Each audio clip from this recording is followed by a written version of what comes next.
Chemistry 0620, Paper 2, Variant 1, May, June 2021, Question 10. In separate experiments, electricity was passed through concentrated aqueous sodium chloride and molten lead bromide. What would happen in both experiments? A.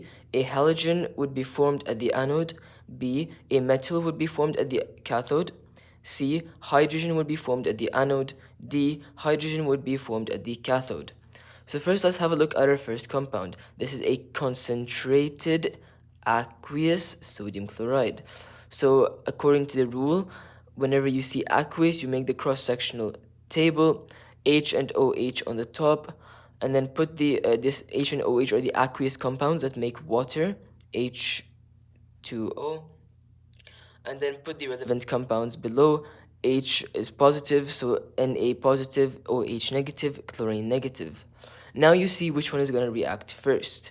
So according to the reactivity series of metals, the least reactive metal will form at the cathode first. From hydrogen and sodium, hydrogen is less active than sodium, so hydrogen will react at the cathode first.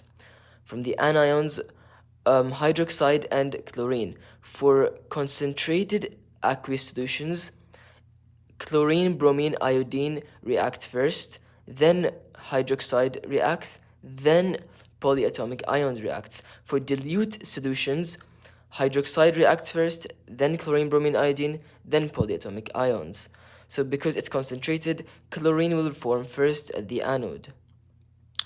Next is molten lead bromide. So Pb, Br, Pb positive, Br negative. Okay, so Br is negative, so it's gonna form at the anode. Pb is positive, is gonna form at the cathode. Okay, now I don't know if you noted here, but both chlorine and bromine are halogens, and both of them form at the anode. So this means that A is the answer.